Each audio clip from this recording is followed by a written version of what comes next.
As you say, it's very easy to support you, isn't it? Just give a few rooms.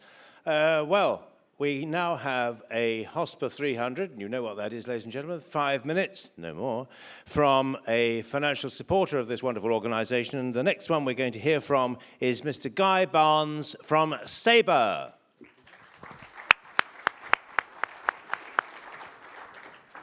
Quick up the step, no more, I've got 5 minutes, no more. So off we go. Thrilled to be back here, Jane, thank you very much. And on the back of, I have to say, a very refreshing WTM last week. No strikes, mild weather. I'm very busy with hotel groups who are talking less about post-pandemic recovery and more wanting to focus on how they drive new levels of revenue performance. Find ways to really move forward against these headwinds around rate and around cost that I was pleased to hear Michael and Mark referring to this morning.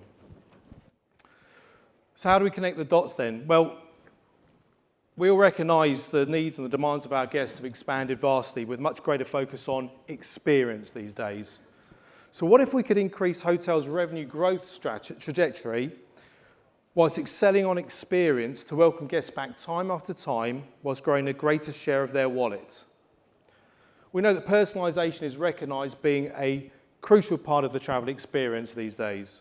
More than 60% of travellers want more experience personal to themselves. For more than 75% of travellers, experience is actually more important than the cost that they invest in their stays. The Amex Report 224 this year also pointed to the needs of flexibility, spontaneity. Many want to have spontaneous trips. Many want to have unplanned time to explore around their local culture.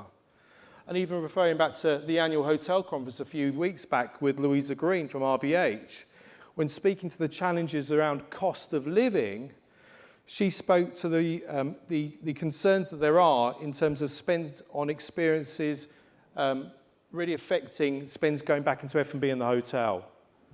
So in urban hotels, we all know it's very challenging to compete with the F&B outlets in around cities. That's the harsh reality. But it sounds like an increasing risk to revenues for F&B in all hotels.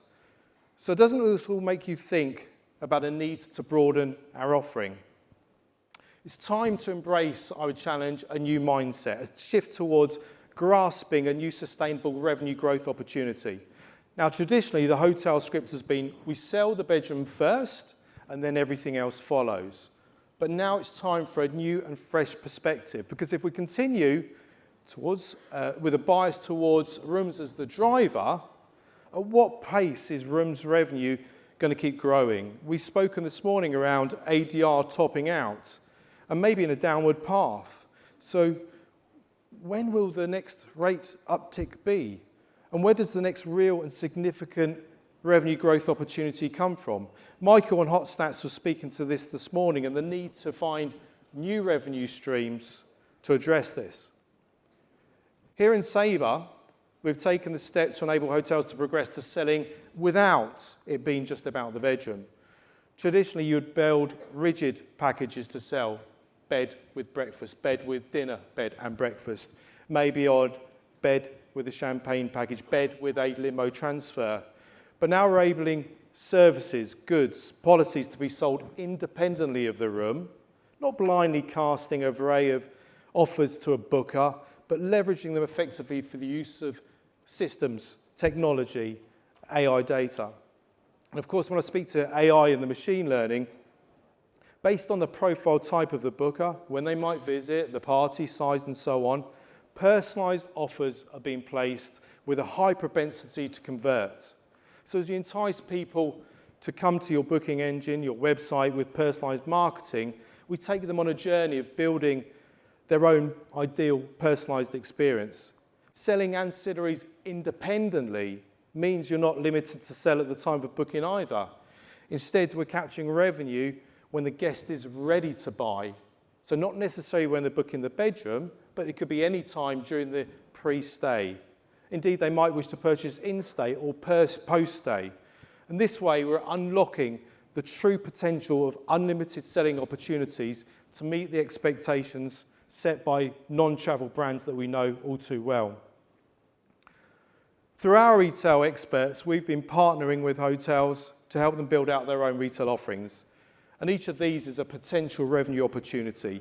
It's very easy for a resort to come up with an idea of saying, oh, we're going to sell a cabana for a new revenue stream or a dinner on the beach. For some commercial hotels, it's more difficult to think beyond the traditional bed, breakfast, dinner, and so on. So we work with hotels to unconstrain thinking and help them to come up with what we refer to as stock keeping units. And there's 850 that our hotels are using today.